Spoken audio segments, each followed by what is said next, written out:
నామంలో మీకు అందరికి వందనాలు. మరి మనల్ని ప్రేమించి దేవుడు తన కృపలో భద్రపరిచి మంచి ఆరోగ్యములను ఇచ్చిన ఆ దేవాతి దేవునికి మనం ఏమి చెల్లించినా ఆయన రుణం తీర్చుకోలేము. కనుక దేవుడు మనల్ని ప్రేమించిన విధానాన్ని బట్టి ఇలా మనం ప్రతి వారము ఆయన ఆజ్ఞను పాటించే విధంగా ఆయన పరిశుద్ధమైన సన్నిధిలో మరి ఆయన వాక్యమును వినడానికి దేవుడు చూపే కృపను బట్టి దేవునికి వందనాలు. మరి మంచి ఆరోగ్యములను ఇచ్చి దినదినము మనల్ని సురక్షితంగా కాపాడుతూ పోషిస్తున్న దేవునికి మనం ఏమి చెల్లించినా ఆయన రుణం తీర్చుకోలేము. కనుక ప్రేమైన వారలారా, దేవుని సన్నిధిలో ఈ విధంగా మనం పాటలు పాడుతున్నాము, దేవుని వాక్యాన్ని వింటున్నామంటే అది మన మంచితనము, మన భక్తి కానే కాదు, కేవలం దేవుని కృపను బట్టే ఇలా మనం చేయగలుగుతున్నాం. కనుక దేవునికి మనం ఎంతగానో మరి కృతజ్ఞతలమై విరిగి నలిగిన మనసు కలిగిన వారమై ఉంటూ దేవుని మహింపరుస్తూ ఉండాలని దేవుని సన్నిధిలో మరి మనల్ని మనం తగ్గించుకుంటూ దేవుని మహింపరుస్తూ ఉంటూ మనం దేవుని కోసమే జీవించడానికే దేవుడు మనల్ని ఈ విధంగా కాపాడుతున్నాడు, తన కృపను మనకు చూపిస్తున్నాడు. దేవునికి స్తోత్రం. చిన్న ప్రార్థన చేసుకుందాం. Hallelujah, hallelujah, hallelujah, hallelujah. Thank you Lord. యేసయ్యా మీకు వందనాలు, స్తోత్రాలు చెల్లిస్తున్నాం.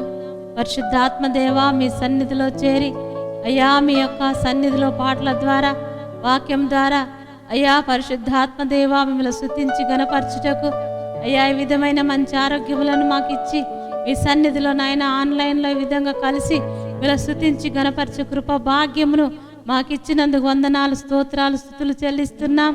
అయ్యా మీ సన్నిధిలో ఈ దినం మీ వాక్యం ద్వారా మమ్మల్ని బలపరచండి, సరి చేసుకునే కృప దయచేయండి. ఇంకా మీ రాకడలో మేము నిలబడగలుగుటకు, స్థిరపరచబడగలుగుటకు అయ్యా మేము నేర్చుకునగలుగుటకు మీ సన్నిధిలో మమ్మల్ని ఇంకనూ సరిచేసి బలపరుస్తున్నందుకు వందనాలు, స్తుతులు చెల్లిస్తున్నాం. పరిశుద్ధాత్మదేవ మీ సన్నిధిలో ఈ వారము మీరు మాతో మాట్లాడుతున్న ప్రతి వాక్యమును ప్రతి మాటను మంచి నేలలో పడిన విత్తనం వలె మా హృదయంలో నాటబడి ఆ ప్రకారం మేము నడవగలుగుటకు, ఆ ప్రకారం మేము జీవించగలుగుటకు మీ కృప మాకు దయచేయమని ఈ కొద్ది ప్రార్థన మీ పాద సన్నిధిలో చేర్చుకోమని యేసుక్రీస్తు నామమున ప్రార్థించి అయ్యా ఈ యొక్క ప్రార్థనలో ఈ ఆరాధనలో పాల్గొంటున్న ప్రతి కుటుంబాన్ని ప్రతి బిడ్డను మీ సన్నిధిలో దర్శించుమని, ప్రతి ఒక్కరికి అనారోగ్యంతో ఉన్నవారికి ఆరోగ్యమును అయ్యా ఎలాంటి సమస్యలు ఉన్నవారికైనాను అయ్యా వారి సమస్యకు జవాబు నీవని బిడ్డలు ఎరిగి సంతోషంగా ఆనందంగా మీలో ఇంకెక్కువగా మీకు దగ్గరగా ఉండి మనం స్తుతించగలిగే కృప దయచేయమని యేసుక్రీస్తు నామమున ప్రార్థించి స్తుతించి అడిగి వేడుకుంటున్నాం తండ్రి. ఆమేన్, ఆమేన్.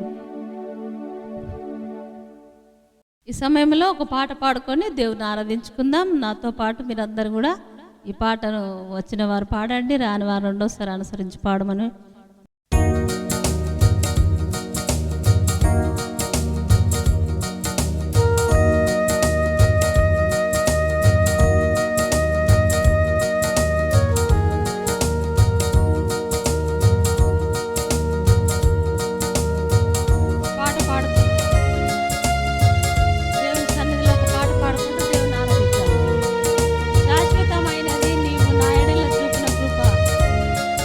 పాట పాడుకుంటూ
దేవుని పరిశుద్ధ నామములో మీ అందరికీ ప్రత్యేకమైన వందనములు. దేవుని ఘనమైన నామములో మీ అందరికీ ప్రత్యేకమైన ఆహ్వానాన్ని తెలుపుచున్నాను. గత వారమంతా దేవుడు క్షేమంగా కాపాడి మరొక వారాన్ని, మరొక దినాన్ని మనకు అనుగ్రహించి ఆ మహాదేవుని స్తుతించే, గణపరిచే అవకాశము, భాగ్యాన్ని, కృపను ప్రభు మనకు అనుగ్రహించాడు. సజీవులే కదా ఆయనను స్తుతించేది. మన్ను ఆయన స్తుతించునా అని బైబిల్ చెప్తుంది. మన్ను ప్రభును స్తుతించలేదు. కనుక మనం సజీవులమైన మనం ప్రభు రక్తంలో కడగబడుతూ ప్రభును మన రక్షకుడిగా అంగీకరించిన మనం ప్రభును ఆరాధించవలసిన వారము, ప్రభును స్తుతించవలసిన వారము.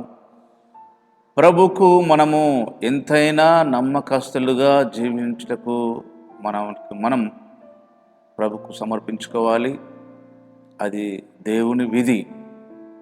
కనుక మీ కొరకు, మీ పరిచర్య కొరకు, మీ కుటుంబాల కొరకు మేము ప్రత్యేకంగా ప్రార్థన చేస్తున్నాము. ధైర్యంగాను అలాగనే సంతోషంగాను ఉండడానికి ఈ విషయాన్ని మీకు చెప్తున్నాను. ఎందుకంటే ప్రార్థన అనేది దేవుడు మనకిచ్చిన గొప్ప వరం. ప్రార్థన చేయువారందరి ఎడల కృప చూపుటములో ఐశ్వర్యవంతుడు అని చెప్పింది బైబిల్. దేవుడు ఎవరైతే ప్రార్థన చేస్తారో వారి పట్ల కృప చూపుటకు దేవుడు ఐశ్వర్యవంతుడు. ప్రార్థన చెయ్యని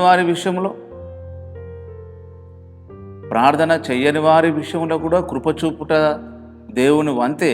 కానీ ఆ కృప మనము అర్థం చేసుకోలేము, అందుకోలేము, అనుభవించలేము. సతమతం అవుతూ ఉంటాం, గలిబిలి అవుతూ ఉంటాం, కంగారు పడుతూ ఉంటాం. మన విధి. కనుక ఊపిరి తీసుకోకుండా మనం ఎలాగైతే ఉండలేమో, దేవుని సన్నిధిలో గడపకుండా, ప్రార్థించకుండా మనం ఉండలేని అనుభవంలోనికి రావాల్సిందిగా ప్రభు పేరిట మిమ్మల్ని కోరుచున్నాను. మంచిది, దిన వాక్యంలోకి వెళదాము. ద్వితీయోపదేశకాండము 33వ అధ్యాయము 29వ వాక్య భాగం. ఇశ్రాయేలు, నీ భాగ్యం ఎంత గొప్పది! యెహోవా రక్షించిన నిన్ను పోలినవాడెవడు? ప్రార్థన చేద్దాం. పరిశుద్ధుడు అయిన మా తండ్రి, ప్రేమ కలిగిన మా దేవ, సర్వాధికారి, సర్వజ్ఞుడవ, సర్వాంతర్యామి, సమస్తము చేయగలిగిన మా నాయన, నీకు స్తోత్రాలు నాయన.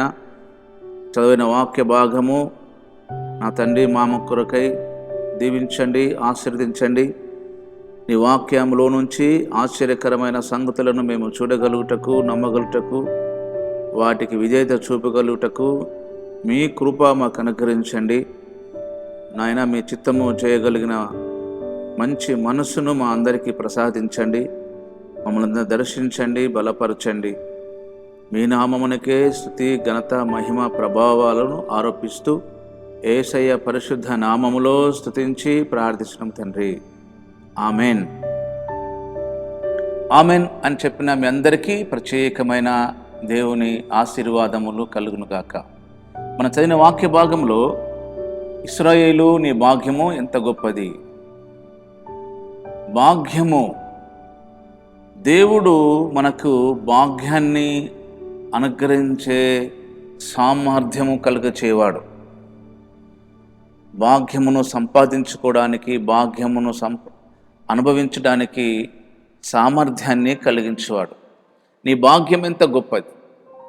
మానవులమైన మనం మనుషులంగా దేవుని పోలికలో, దేవుని స్వరూపంలో మనం ఈ లోకంలో జీవించుటకు ప్రభు మనకు అనుగ్రహించిన గొప్ప అవకాశము, వరం. మనుషులంగా ఈ లోకములో బ్రతుకడానికై ప్రభు ఇచ్చిన గొప్ప అవకాశం. మనం చాలా సందర్భాల్లో, చాలా విషయాల్లో, చాలా పరిస్థితులలో మనల్ని మనం చాలా తక్కువ చేసుకొని చెప్పించుకుంటూ మాట్లాడడం జరుగుతూ ఉంటుంది. ఆయా పరిస్థితులలో నేను ఎందుకు పుట్టానా, నాకేనా ఈ సమస్య, నాకేనా ఈ శ్రమ, నాకే కష్టమా అని చెప్పి ఇతరులతో పోల్చుకుంటూ వాళ్ళు చూడండి వాళ్ళు ఎంత బాగున్నారో, వాళ్ళు ఎంత ఆనందంగా ఉన్నారో, వారు ఎంత సంతోషంగా ఉన్నారో, వారు ఎంత ఆశ్చర్యకరంగా ఉన్నారో, వారు ఎంత క్షేమంగా ఉన్నారో అని ఇతరులతో మన జీవితాలను పోల్చుకుంటూ ఉంటాం. మన పిల్లలను కూడా ఇతరుల పిల్లలతో పోల్చుతూ ఉంటాం. కొన్నిసార్లు మన భర్తను భార్యను అలా పోల్చి మాట్లాడుతూ చూస్తూ ఉంటాం. కానీ దేవుని వాక్యం చెప్తుంది, నిన్ను పోలిన వారు ఎవడు అంటున్నాడు. ఎందుకంటే దేవుడు రక్షించిన నిన్ను, దేవుని రక్షణ పొందిన నీవు, లేదా దేవుడిని నీ రక్షకుడిగా అంగీకరించిన వ్యక్తిగా నీవు మరెవరితో ఒక్కరితో పోల్చుకోవడానికి అవకాశం లేని వ్యక్తిగా దేవుడు నిన్ను ఏర్పాటు చేసుకున్నాడు. కనుక ఇశ్రాయేలు నీ భాగ్యము ఎంత గొప్పది, ఎంత గొప్పదంటే దానికి కొలత లేనిది, దానికి ఎలాంటి మెజర్మెంట్స్ లేని భాగ్యం అన్నట్టు.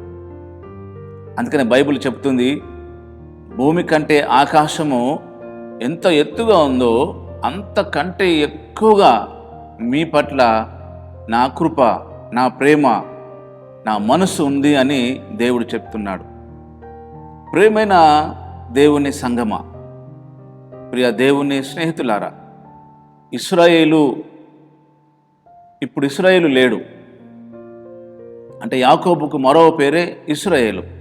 ఇశ్రాయేలు యొక్క సంతానం అనబడుతున్న జనాంగము ఇప్పుడు ఉంది. దానినే ఇజ్రాయెల్ కంట్రీ, ఇజ్రాయెల్ దేశం అని పిలుస్తున్నారు. అయితే ఇశ్రాయేలు అని పేరు పెట్టి సంబోధిస్తూ దేవుడు నీ భాగ్యం ఎంత గొప్పది అంటున్నాడు. సహజంగా ఇప్పుడు ఇశ్రాయేలు, యాకోబు లేడు. కానీ ఈ వాక్య భాగం వింటున్న ప్రతి ఒక్కరు కూడా ఇశ్రాయేలుతో పోల్చుకోవచ్చు, లేదా ఇశ్రాయేలుతో సరి సమానంగా అనుకోవచ్చు. ఎందుకంటే ఇప్పుడు ఇశ్రాయేల్ అంటే ఎవరు? మరి ఈ మాట ఇశ్రాయేలుకే చెప్తున్నాడా? కాదు. ఇప్పుడు ఈ వాక్యం వింటున్న మీతో అంటున్నాడు ఈ మాటలు.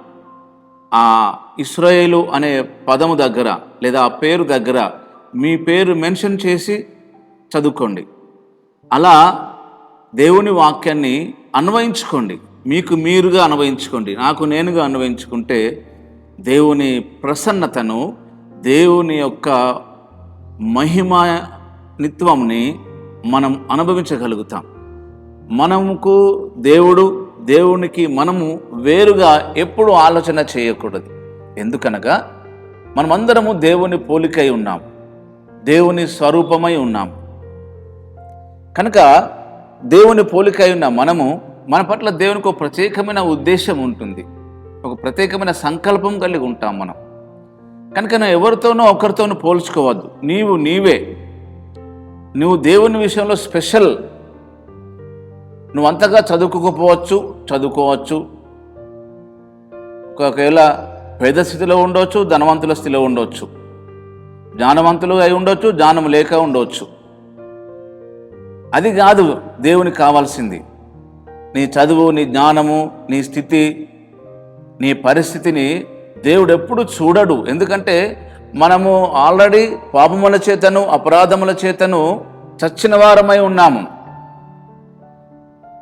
మన మూల పితరులు కూడా పాపము చేసిన వారే అని బైబిల్ చెప్తుంది. అలాంటప్పుడు మనం ఏమి చేసినను ఆయన ఎదుట పరిశుద్ధులం గాను, నీతిమంతులం గాను, యథార్థవంతులం గాను కాజాలము. కనుక దేవుడు మన యొక్క స్టేటస్ను చూసేవాడు కాడు, మన పైరూపాన్ని చూసేవాడు కాడు, మన స్థితిగతులను చూసేవాడు కాడు. ఆయనకు తెలుసు మన భవిష్యత్తు జీవితం.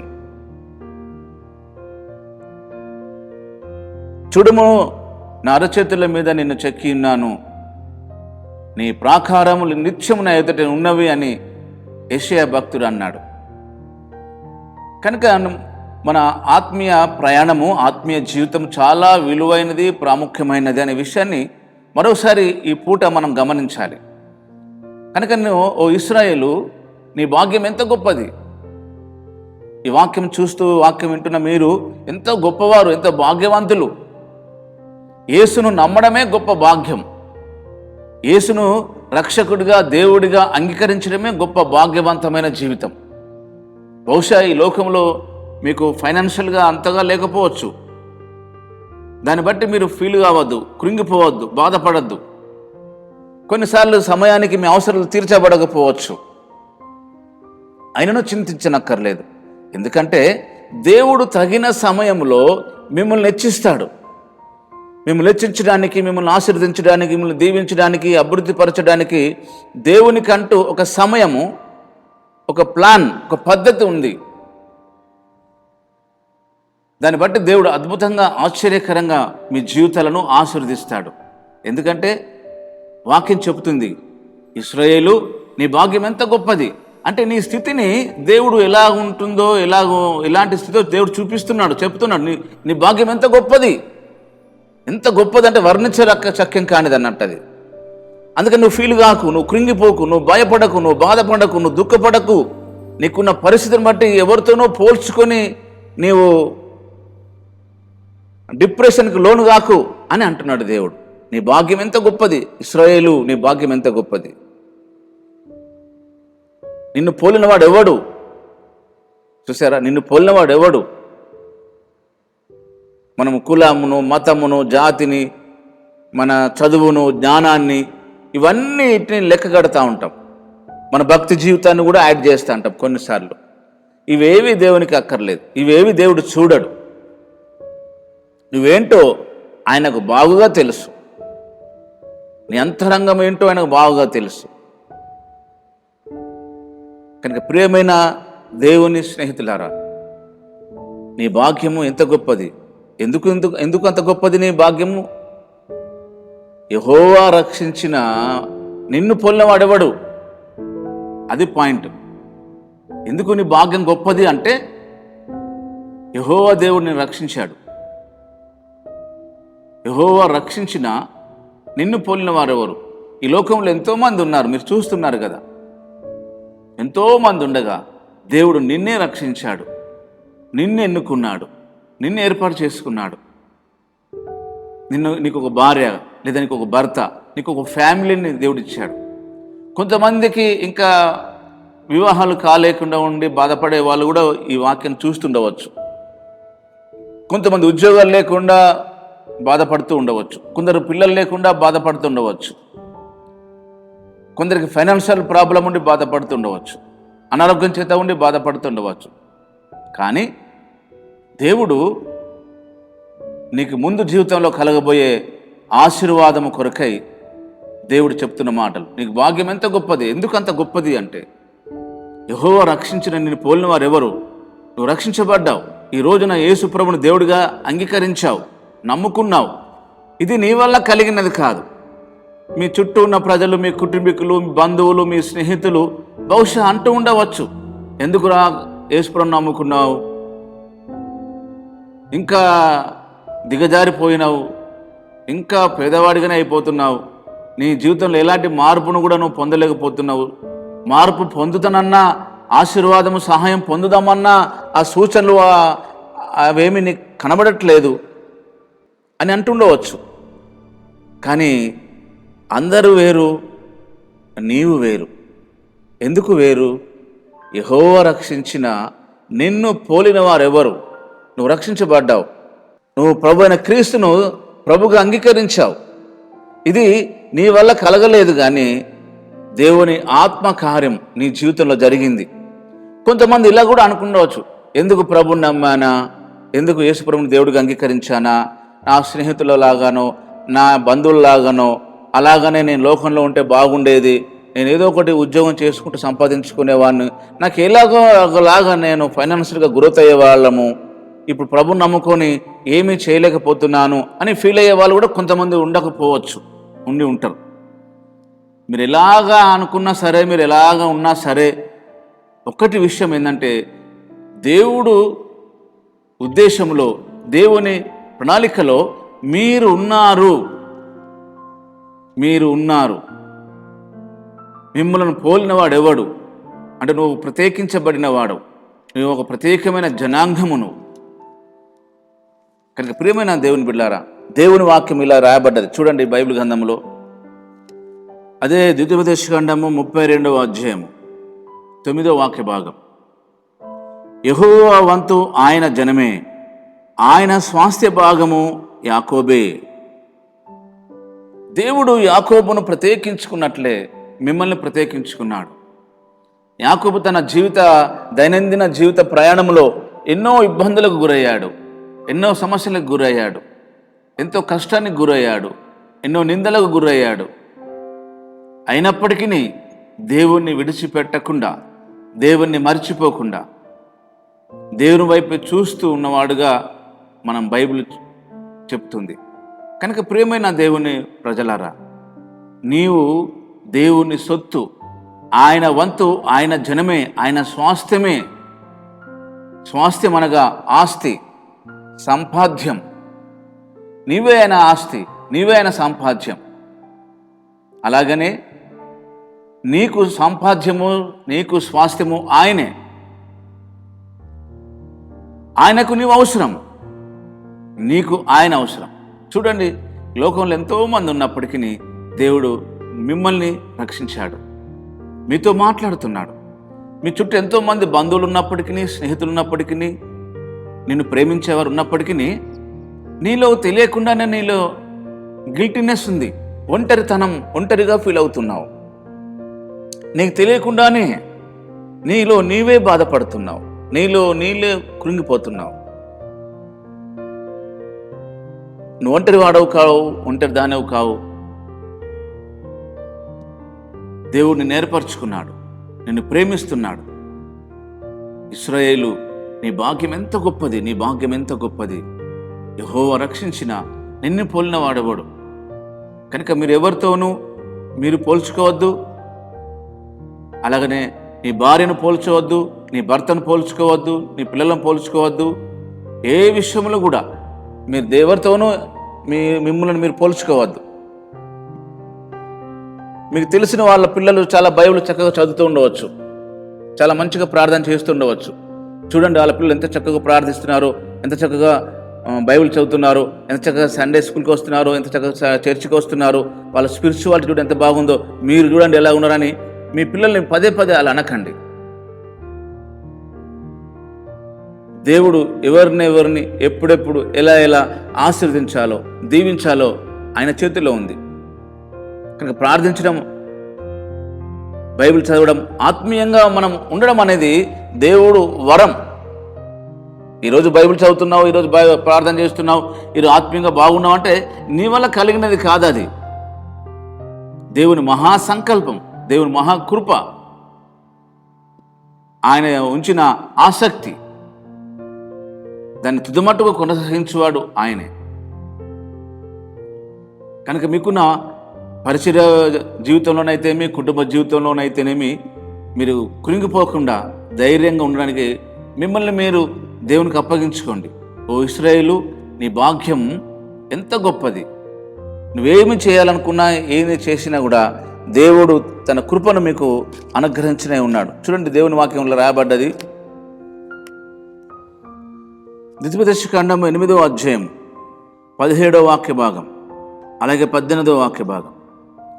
అయితే మీరు మా సామర్థ్యము, మా బాహుబలము, ఇంత భాగ్యం మాకు కలగజేసినని అనుకుందురేమో. కాగా నీ దేవుడని యెహోవాను జ్ఞాపకం చేసుకునే వలను. ఏలయనగా తాను నీ పితరులతో ప్రమాణం చేసినట్లు తన నిబంధనను నేటి వల్లే స్థాపింపవలనని మీరు భాగ్యము సంపాదించుకుంటకై మీకు సామర్థ్యం కలగజేవాడు ఆయనే.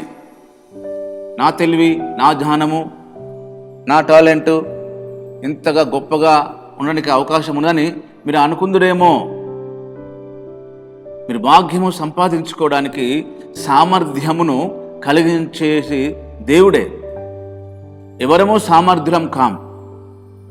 ఈ విషయాన్ని మనం బాగా ప్రభువును అంగీకరించి నమ్మిన మనం అందరము బాగా తెలుసుకోవాల్సిన విషయం ఇది. మనం ఏమో చేస్తాము, మనం చేయగలం అనే ధీమాను మనం కలిగి ఉంటాం, మంచిదే. కానీ అది అన్ని విషయాలు, అన్ని సందర్భాలు, అన్ని పరిస్థితులకు అది సరైనది కాదు. అక్కడే సాతానుకు మనం చిక్కిపోతూ ఉంటాం. కనుక మన భాగ్యం సంపాదించుకోవడానికి ఆయన సామర్థ్యాన్ని కలిగిస్తాడు. గమనించండి, ఐగుప్తులో ఇశ్రాయేలీలు జనాంగం విస్తరించినప్పుడు యోసేపును ఎరగని ఒక కొత్త రాజు వచ్చాడు ఆ రాజ్యానికి. అప్పుడు యోసేపు విషయంలో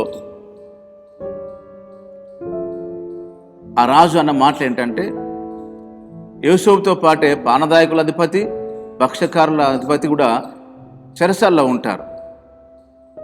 ఫరో రాజుకి 2 కలలు పడతాయి. ఒకటే కల కానీ 2 విధాలుగా పడతాయి. అప్పుడు రాజు యోసేపును ఆ చెరసాల నుంచి పిలిపించి ఆ కలభావం చెప్పమంటాడు. అప్పుడు యోసేపు ఏమంటాడో తెలుసా? చూడండి, ఆదికాండం 41వ అధ్యాయం, ఆదికాండం 41వ అధ్యాయం 15వ వాక్య భాగం. ఫరో యోసేపుతో, నేను ఒక కల కంటిని, దాని భావమును తెలుపగలవారు లేరు. నీవు కలను విన్న ఎడల దాని భావం తెలుపగలవని నేను గూర్చి వింటినని అతనితో చెప్పినందుకు యోసేపు ఇలా అంటాడు, నా వలన కాదు, దేవుడే ఫరోకు క్షేమకరమైన ఉత్తరం ఇచ్చునని ఫరోతో చెప్పాను. గమనించాలి ఈ విషయాన్ని. నువ్వు కలలో యొక్క భావం చెప్పగలవాడవని నిన్నాను అంటే యోసేపు అంటాడు, నాకుతో ఆ పని కాదు, దేవుడే అది తెలియచేయాలి అంటున్నాడు. గమనించారా మాట? 16వ వాక్యం, యోసేపు అంటాడు, నా వల్ల కాదు, దేవుడే ఫరోకు క్షేమకరమైన ఉత్తరం ఇచ్చునని ఫరోతో చెప్పాను. నేను చెప్పగలుగుతాను, నాకు టాలెంట్ ఉన్నది, నాకు దేవుడు ఇచ్చిన వరము అని యోసేపు చెప్పట్లేదు. నా అక్కడక్కడ చూస్తూ అంటాం, మీటింగ్లలో కరపత్రాల్లో చూస్తూ అంటాం, ప్రవక్త, అపోస్తులుడు, పేరు పెట్టి పిలిచే ప్రవక్త, స్వస్థపరిచే వరములు కలిగిన దైవజనుడు అని మెన్షన్ చేస్తూ ఉంటారు. ఒక విధంగా ఆలోచిస్తే మంచిదేమో కావచ్చు, కానీ అది మరొక రకంగా అది సరైనది కాదు. ఎంత గొప్ప ఆత్మ అభిషేకం కలిగిన యోసేపు, నాతో కాదు, నా వలన కాదు, నేను చేయలేను, దేవుడే ఆ కళను, ఆ కళ భావాన్ని చెప్పగలవాడు, నీకు క్షేమస్థితిని కలిగించేవాడు దేవుడే అని దేవుణ్ణి ఎక్స్పోజ్ చేస్తున్నాడు, దేవుణ్ణి చూపిస్తున్నాడు తప్ప తను తాను కనపరుచుకోవట్లేదు. నీకు సామర్థ్యము కలుగజేయవాడు, నువ్వు భాగ్యమును సంపాదించుకోవడానికి సామర్థ్యం కలుగజేయవాడు, నీ పరిచర్య అభివృద్ధి పడడానికి సామర్థ్యం కలుగజేయవాడు, నువ్వు ఫైనాన్షియల్గా అభివృద్ధి పొందుటకు సామర్థ్యం కలుగజేయవాడు. తప్పుదారులు అడ్డదారుల పోయి డబ్బులు సంపాదించుకోవడం కాదు, పరిచర్య దేవునిది. నా సంఘము నేను కట్టుదును అన్నాడు దేవుడు. అంతే తప్ప వేరే వేరే సంఘస్థులను, విశ్వాసులను మభ్యపెట్టి మాయమాటలు చెప్పి మన సంఘములోకి చేర్చుకోవడం భక్తి జీవితం కాదు.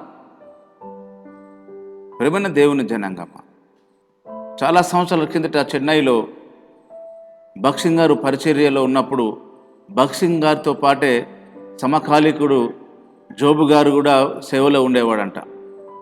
అప్పుడు ఆ దైవజనుడు అన్నట, దేవా, నేను చెన్నై వదిలిపెట్టి వెళ్ళిపోతాను, చెన్నై రాష్ట్రంలో భక్సింగ్ గారు చాలా వాడబడుతున్నాడు, చాలామంది రక్షించబడుతున్నారు కనుక నేను వేరే ప్రాంతానికి వెళ్ళి పరిచర్య చేస్తానని జోబు గారు అన్నాడట ఆ దైవజనుడు. అప్పుడు ప్రభు అన్నాడట, చెన్నై ప్రాంతంలో ఎన్నో హోటల్స్ ఉన్నాయి, అన్ని హోటల్స్కి అంతమంది వెళ్తున్నారు కనుక నీ దగ్గరికి రావాల్సిన వారు నీ పరిచర్యలో అభివృద్ధి పడాలో, నువ్వు ఎలా ఆశ్రయించబడాలో నేను చేస్తాను, నువ్వు ఇక్కడే ఉండాలి అని చెప్పి దేవుడు జోబు గారితో అన్నాడంట. ఆ తర్వాత దేవుడు అతన్ని, ఆ సేవకుని గొప్పగా ఆశీర్వదించాడు. ఎవరి పరిచర్య, ఎవరి పిలుపు, ఎవరి సమర్పణ వారిదే కనుక ఎవరితోనూ నిన్ను పోల్చుకోవద్దు, నీవు నీవే. కనుక నీ చుట్టూ ఉన్న సంఘాలు అభివృద్ధి పడుతూ ఉండవచ్చు, నీ చుట్టూ ఉన్న తెలిసిన సేవకులంతా అభివృద్ధి పొందుతూ ఉండవచ్చు, నువ్వు ఇంకా అభివృద్ధి ఆశీర్వాదం లేకుండా కొద్దిమందితోనే ఉండవచ్చు. అయినను ప్రభును స్తుతించండి, ప్రభును ఆరాధించండి. నీ జీవితాన్ని, నీ పరిచర్యను, నీ కుటుంబాన్ని మరెవరితో పోల్చుకోకుండా జాగ్రత్త పడండి. ఎందుకంటే ముందు గతి రానే వచ్చును, నీ ఆశాభంగము కానేరదు. దేవుడు నీకు ఒక వాగ్దానం చేశాడు, దేవుడు నీకు మాట ఇచ్చాడు. ఇంతవరకు ఒకవేళ నీ మనసులో, నీ అంతరంగంలో నీ పరిచర్య గురించి కానీ, నీ కుటుంబం గురించి కానీ, నీ పిల్లల గురించి కానీ, ఉద్యోగం గురించి కానీ, వ్యాపారం గురించి కానీ, అది అభివృద్ధి పరచబడడానికి, దీవించబడడానికి ఇంతవరకు నీ మనసులో దేవుని వాగ్దానము లేకపోవచ్చు. కానీ పరిశుద్ధ గ్రంథంలో రాయబడిన ప్రతి వాగ్దానము కూడా నీదే. ఒక భక్తుడు ఒక పాట రాశాడు, పరవశినైతిని వాగ్దానములకు వారసత్వమున్నను, నీ శిక్షణలో అనుకువతోనే నీ కృప పొందేదా. పరవశినైతిని వాగ్దానములకు వారసత్వమున్నను, నీ శిక్షణలో అనుకువతోనే నీ కృప పొందేదా. అందుకే స్తుతి ఘన మహిమల స్తోత్రాంజలి, అందుకే స్తుతి ఘన మహిమల స్తోత్రాంజలి. ఆశ్రయ దుర్గమా నా యేసయ్యా, నవజీవన మార్గమునా నన్ను నడిపించుమా. ఊహించలేనే నీ కృపలేని క్షణమును, కోపించుచునే వాత్సల్యము నాపై చూపినావే. ఊహించలేనే నీ కృపలేని క్షణమును, కోపించుచునే వాత్సల్యము నాపై చూపినావే. ఆశ్రయ దుర్గమా నా యేసయ్యా, నవజీవన మార్గమునా నన్ను నడిపించుమా. పరవాసినైతిని వాగ్దానములకు వారసత్వం ఉన్నను. గమనించారా? బైబిల్ గ్రంథములోని వాగ్దానములన్నీ నీవే. ఆయన శిక్షణలో మనం పాలిభాగస్తులం కావడానికి కృప పొందుతున్నాం కనుక బైబిల్ గ్రంథంలోని వాగ్దానములన్నిటినీ నీ సొంతం చేసుకోండి. విశ్వాసము ద్వారాను ఓర్పు ద్వారాను. ఎందుకనగా చాలామంది భక్తులు బోధించారు, నీతో దేవుడు మాట్లాడాలా, అది అబ్రహాం గారి వాగ్దానం, ఇది ఇస్సాకు వాగ్దానం, అది యాకోబు వాగ్దానం అని వాటికి పేర్లు పెట్టారు. నిజమే, కానీ ఆ వాగ్దానాలన్నిటికీ నీవు వారసుడవు. చూడండి బైబిల్ గ్రంథములో కొరింథీ రాసిన 2వ పత్రిక, పౌలు గారు కొరింథీ సంఘానికి రాసిన 2వ పత్రికలో మొదటి అధ్యాయంలో 20వ వాక్య భాగం, దేవుని వాగ్దానములు ఎన్ని అయినను అన్నీ కూడా క్రీస్తునందు అవునన్నట్టుగానే ఉన్నవి కానీ కావన్నట్టుగా లేవు. గనుక మన ద్వారా దేవునికి మహిమ కలుగుటకై, నీ ద్వారా దేవుని మహిమ కలుగుటకై అవన్నీ కూడా క్రీస్తునందు అవునన్నట్టుగానే ఉన్నవి, నిశ్చయములై ఉన్నవి. గమనించండి, దేవుని వాగ్దానములు ఎన్ని ఉన్నాయో అవన్నీ క్రీస్తునందు అవునన్నట్టుగానే ఉన్నాయి. నీ విషయంలో దేవునికి మహిమ కలుగుటకై, మన ద్వారా, నీ ద్వారా, నా ద్వారా దేవునికి మహిమ కలుగుటకై అవన్నీ నిశ్చయములై ఉన్నాయి. అలాగనే హెబ్రీ పత్రిక, హెబ్రీ గ్రంథకర్త హెబ్రీ పత్రికలో ఒక మాట, 6వ అధ్యాయములో 11, 12 2 వాక్యాలు కలిపి రాయబడ్డాయి. మీరు మందులు కాకుండా విశ్వాసము చేతను ఓర్పు చేతను వాగ్దానములను స్వతంత్రించుకుని వారిని పోలి నడుచుకోండి. విశ్వాసము ద్వారాను ఓర్పు ద్వారాను వాగ్దానములను సొంతం చేసుకున్న వారిని పోలి నడుచుకోండి. గమనించారా? మీకు మరొక వాక్య భాగాన్ని కూడా చూపిస్తాను. అదే హెబ్రీ పత్రిక 13వ అధ్యాయము 5వ వాక్యము 6వ వాక్యం. నిన్ను ఏమాత్రమును విడువను, నిన్ను ఎన్నడను ఎడబాయను అని ఆయనే చెప్పాను కదా. మా జాగ్రత్తగా నండి వాక్య భాగం. నేను ఏమాత్రమును విడువను, నిన్ను ఎన్నడను విడబాయను అని ఆయనే చెప్పాను కదా. కాబట్టి ప్రభు నాకు సహాయకుడు, నేను భయపడను, నరమాత్రం నాకేమి చేయగలడు అని మంచి ధైర్యంతో చెప్పగల వారమై ఉన్నాము. ఇందులో 2 వాక్య భాగాలు 2 మాటలు. నిన్ను ఏమాత్రమును విడువను, నేను ఎడబాయనని ఆయనే చెప్పాను కదా. ఎవరికి చెప్పాను కదా? యెహోషువతో చెప్పాను కదా. కానీ ఇక్కడేమంటున్నాడు భక్తుడు? మనకు కూడా వర్తిస్తుంది. ఆ మాట గమనించండి. కాబట్టి ప్రభు నాకు సహాయకుడు, నేను భయపడను, నరమాత్రం నాకేమి చేయగలడు అని మంచి ధైర్యంతో చెప్పగలవారమై ఉన్నాము. ప్రతి వాగ్దానాన్ని మీరు సొంతం చేసుకోండి. ప్రతి మాటను మీ జీవితంలోకి తీసుకొని మీరు ఎలాంటి పరిస్థితులలో ఉన్నారో మీరు కృంగిపోకుండా దేవుని వాక్యాన్ని ఆధారం చేసుకొని ముందుకు నడవండి. అపవాదైన సాతానుడు దేవుని వాక్యాన్ని నమ్మనివ్వడు, దేవుని వాక్యంపై ఆధారపడనివ్వడు, దేవుని వైపు చూడనివ్వడు. వారు ఆయన తట్టు చూడగా వారికి వెలుగు కలిగారు. మరి ఎటు చూడాలి? వాళ్ళు ఆ లోకం వైపు చూస్తున్నారు, మనుషుల వైపు చూస్తున్నారు, పరిస్థితుల వైపు చూస్తున్నారు. కనుక దేవుని వాక్యము మనకు ఆధారం, దేవుని వాక్యము మనకు బలం. అట్టి బలమైన దేవునిపై ఆధారపడకుండా మనపై మనము ఆధారపడేటట్లు, పరిస్థితుల వైపు చూచేటట్లు సాతానుడు మనల్ని చాలా ప్రేరేపిస్తాడు. ఇంకా పేతురు నీళ్ళ మీద నడుస్తూ ఆ సముద్రం మీద వచ్చే గాలిని చూచి మునిగిపోసాగేను అని చెప్తుంది బైబిల్. కనుక ప్రియమైన దేవుని సంగమా, దేవుని స్నేహితులారా, మీరు డిప్రెషన్కు లోను కావడానికి ప్రధానమైన కారణం మీ వైపు చూసుకోవడమే, మీ పరిస్థితుల వైపు చూడడమే. దేవుని వాక్యాన్ని గమనించండి. మీరు ప్రతికూలమైన పరిస్థితులలో కూడా దేవుని వాక్యంపై ఆధారపడడం నేర్చుకోండి. దేవుని వాక్యములో నుంచి వచ్చే శక్తి మన ఆత్మీయ జీవితానికి ఎంతో గొప్ప ఆశీర్వాదాన్ని, గొప్ప మలుపును కలిగిస్తుంది. కనుక భాగ్యము అనే మాట గమనించితే ఎంత భాగ్యవంతులు. కనుక ఈ లోకములో అన్ని విధాల సౌఖ్యము ఉండడం బట్టి భాగ్యవంతులుగా అనుకోవడం సరైనది కాదు. క్రీస్తును కలిగి ఉండడమే గొప్ప భాగ్యవంతమైన జీవితం. కనుక అందరూ చూడడం కూడా మీ భౌతిక పరిస్థితిని చూసి మీ భక్తి జీవితాన్ని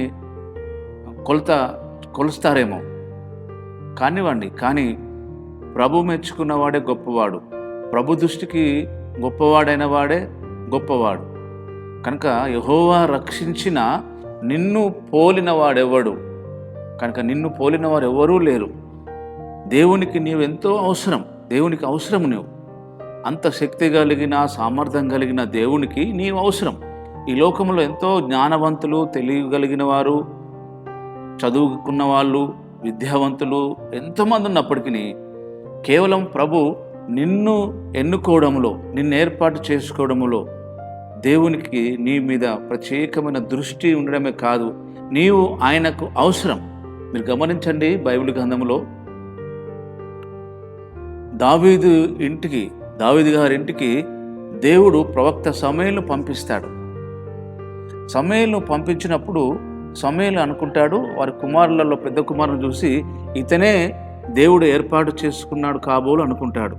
కానీ అతను కాడు, రెండవ వాడు కాడు, మూడో వాడు కాడు. అలా చివరి వరకు కూడా గమనిస్తే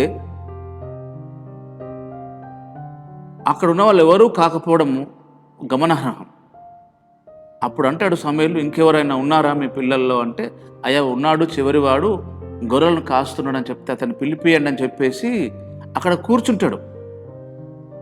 ఆ కాలంలో, ఆ రోజుల్లో ఎంతో గొప్ప ప్రవక్త.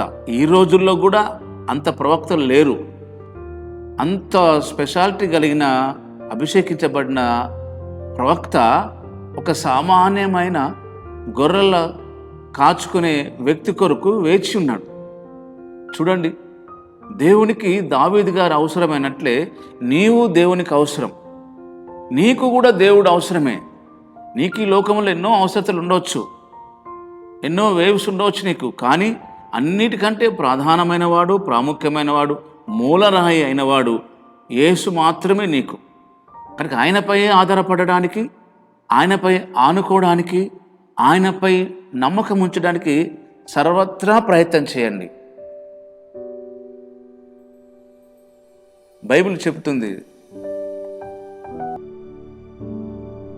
కలిగి ఉన్నవన్నీ కూడా ఆయన మూలంగానే కలిగినాయి. ఆయన లేకుండా ఏమీ లేదు. మరియా యొక్క సందర్భంలో మార్తతో చెప్పాడు దేవుడు, మరియా ఉత్తమమైన దానిని కోరుకున్నది, ఉత్తమమైన దాన్ని ఆశిస్తున్నది, ఆమె దగ్గర నుంచి దాన్ని ఎవరూ తీసివేయలేరు అన్నాడు దేవుడు. ఆ ఉత్తమమైనదే దేవుని సన్నిధి, దేవుని వాగ్దానం, దేవుని ఆజ్ఞ, దేవుడు. కనుక ప్రియమైన దేవుని స్నేహితులారా, ఇశ్రాయేలు నీ భాగ్యం ఎంత గొప్పది. కనుక అలాంటి ఆత్మ నేత్రాలతో ప్రభు కార్యాలను చూడడానికి మనం ప్రభు సహాయం తీసుకుందాం. ఎప్పుడు పాజిటివ్నెస్ కలిగి ఉండడానికి ప్రయత్నం చేయండి. అలాగనే మాట్లాడండి. అలాగనే దేవుని కార్యాలన్నీ మీరు అనుభవిస్తారు. మనందరికీ తెలుసు, అబ్రహాం గారు జీవితం మనకందరికి గొప్ప మాదిరికరం. దేవుడు ఆయనకిచ్చిన వాగ్దానాన్ని మర్చిపోకుండా, మాటల సందర్భంలో దేవుడు తనతో చెప్పిన మాటను జ్ఞాపకం ఉంచుకొని, స్పెసిఫిక్గా ప్రత్యేకంగా దేవుడు మాట్లాడలే. కానీ మాటల సందర్భంలో దేవుడు అబ్రహాం గారితో చెప్పిన మాట, నీ సంతానమును, ఇస్సాకు సంతానమును ఆశీర్వదిస్తాను అన్న మాటను పట్టుకున్నాడు అబ్రహాం గారు. మనకైతే ఇప్పుడు ప్రత్యేకమైన వాగ్దానాలు బైబిల్ గ్రంథంలో నుంచి మనం తీసుకోవడానికి అవకాశాలు ఉన్నాయి. కానీ మాటల సందర్భంలో మాట్లాడిన మాటను ఆధారం చేసుకున్నాడు అబ్రహాం గారు. ఆ ఒక్క మాట చూడండి, ఆదికాండం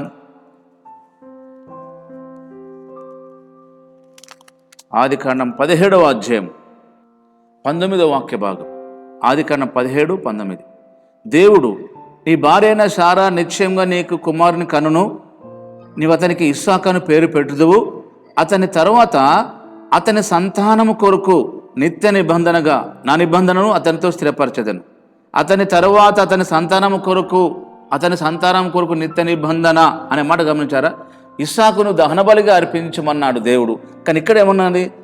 ఇస్సాకు సంతానంతో నేను నిబంధన చేస్తాను అంటే ఇస్సాకుకు వివాహం కావాలి, పిల్లలు కలగాలి. కానీ ఇప్పుడు ప్రస్తుతం ఉన్న పరిస్థితులు చూస్తే ఇస్సాకు యవ్వనస్తుడు, పెళ్లి కాకుండానే ఉన్నాడు. కానీ దహన బలి కోరాడు దేవుడు. ఆ మాటల సందర్భంలో దేవుడు పలికిన మాటను ఆధారం చేసుకుని ఎలా నమ్మగలిగాడు దేవుడిని? చూసారా?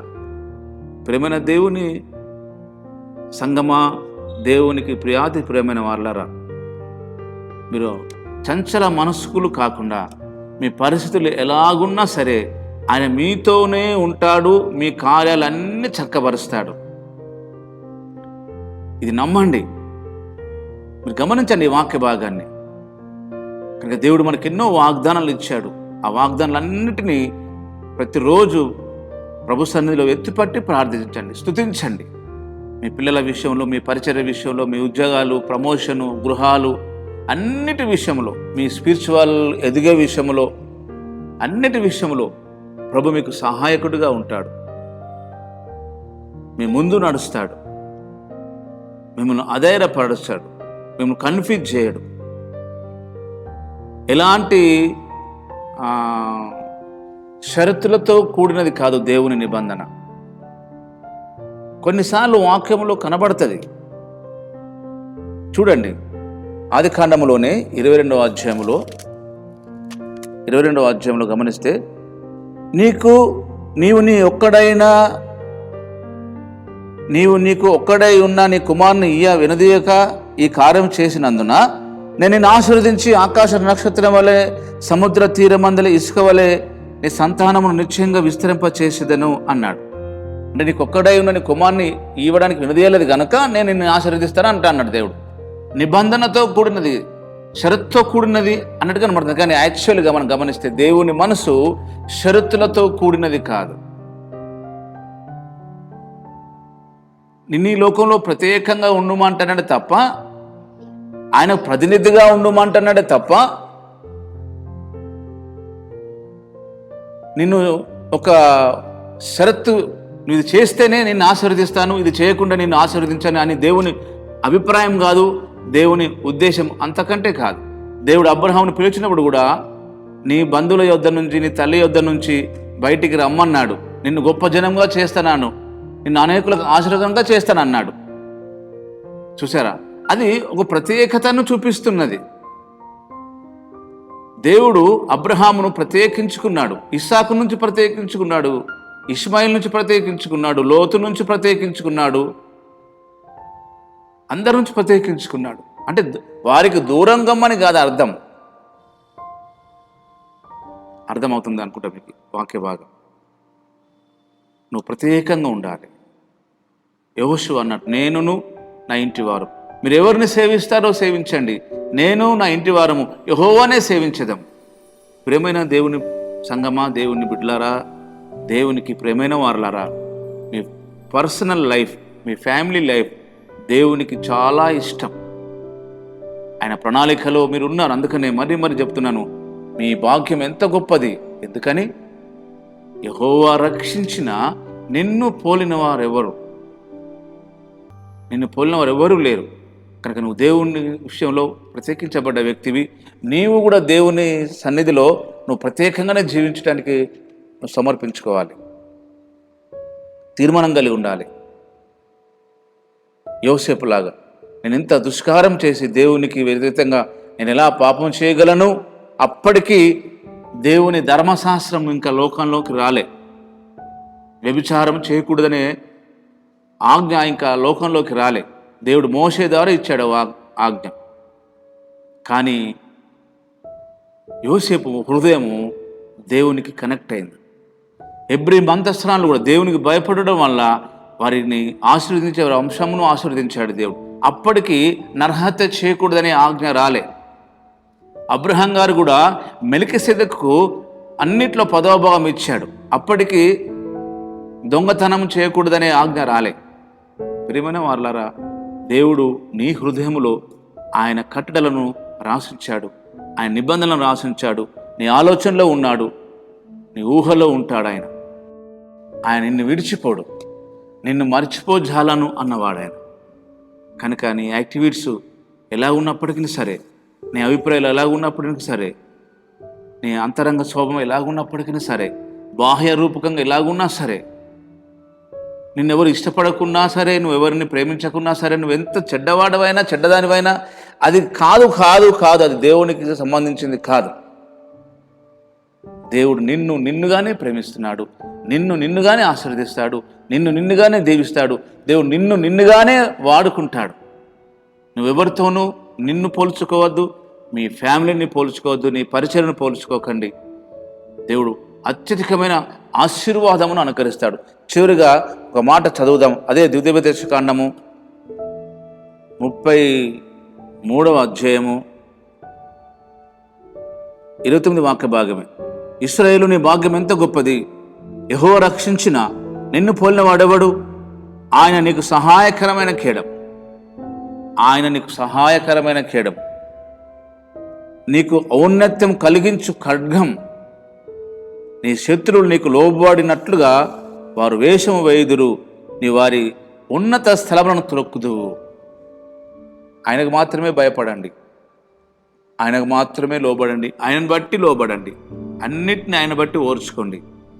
ఆయన అద్భుతమును ఆశ్చర్యకారము నీ జీవితంలో, మీ పరిచయంలో, మీ కుటుంబంలో జరిగించి మిమ్మల్ని అత్యున్నతమైన స్థితికి దేవుడు తీసుకెళ్ళగలడు. అట్టి కృప ప్రభు మీకు అనుగ్రహించును గాక. ఆమేన్. ప్రార్థన చేద్దాం. పరిశుద్ధుడు అయిన మా తండ్రి, ప్రేమ కలిగిన దేవ, మమ్మల్ని ఎవరు మరిచినా, మమ్మల్ని ఎవరు విడిచినా మమ్మల్ని మర్చిపోలేని దేవుడవు. ఏమంటే మీకు ఎంతో ఇష్టం, మమ్మల్ని ప్రేమిస్తున్న దేవుడవు. ఇక మరొకసారి నీ వాక్య భాగము కొరకై నేను స్తుతిస్తున్నాం. ఇశ్రాయేలు, నీ భాగ్యం ఎంతో గొప్పది. నీ అధునాతనమైన లోకములో మమ్మల్ని అందరినీ ఇశ్రాయేలుతో పోల్చిన మా తండ్రి మీకు స్తోత్రాలు. మేము ఎవరితోనూ మా జీవితాలను పోల్చుకుంటూ కృంగిపోతూ బాధపడుతూ భయపడుతూ మా పట్ల మీకున్న ప్రణాళికల నుంచి బయటికి వెళ్ళే ప్రయత్నంలో నీవు మమ్మల్ని దర్శించినందుకై స్తోత్రాలు. ఇదిగో వాక్యం వింటున్న బిడ్డలందరి మీదకి నీ ఆత్మ దిగివచ్చును గాక. ఇప్పటికే నీ కార్యాలను జరిగిస్తున్నందుకై స్తోత్రాలు చెల్లిస్తున్నాం. వారి అంతరంగ స్వభావంలో నీ ఆత్మ కార్యము జరిగిస్తున్నందుకై నీకు వందనాలు. నువ్వు ధైర్యపరిచి బలపరిచి స్థిరపరిచినందుకు వందనాలు. జారిపోయే మా అడుగులను స్థిరపరిచినందుకు స్తుతి చెల్లిస్తున్నాము నాయన. ఔన్నత్యము కలిగించే ఖడ్గమా నీకు స్తోత్రాలు నాయన. ఇదిగో నీ బిడ్డలను ప్రత్యేక రీతిలో మీరు దర్శిస్తూ దీవిస్తూ సరిదిద్దుతూ సరిచేస్తున్నందుకు వందనాలు. అలాగే అనారోగ్యంతో బాధపడుతున్న వారందరికీ మంచి ఆరోగ్యము కలుగునుగాక. ప్రతి విధమైన బలహీనత నుంచి పూర్తి విడుదల యేసు నామములో కలుగునుగాక. ప్రతి క్యాన్సరు స్వస్థపరచబడునుగాక. ప్రతి విధమైన రోగం మా తండ్రి నేను స్వస్థపరిచే దేవుడನ್ನು సెలవిచ్చిన నాయన నీకు వందనాలు. సంపూర్ణమైన శక్తి, సంపూర్ణమైన ఆరోగ్యం, సంపూర్ణమైన ఆశీర్వాదము సమృద్ధిగా నీ బిడ్డల మీదకి వచ్చునుగాక. మా 2 తెలుగు రాష్ట్రాలను, మా భారతదేశమును, మా ప్రజలను అందరినీ ఆశీర్వదించండి. సేవకులను సేవకులను ప్రత్యేక రీతిలో బలపరచుము. వారి వారి పరిసరాలను నీళ్ళు కట్టి ఫలింపచేయండి. ఇక మరొకసారి మమ్మల్ని అందరినీ మీ దయగలిగిన కృప కలిగిన ఆస్తములకై అప్పగిస్తూ యేసు పరిశుద్ధ నామములో స్తుతించి ప్రార్థించడం తండ్రి. Amen, amen, amen.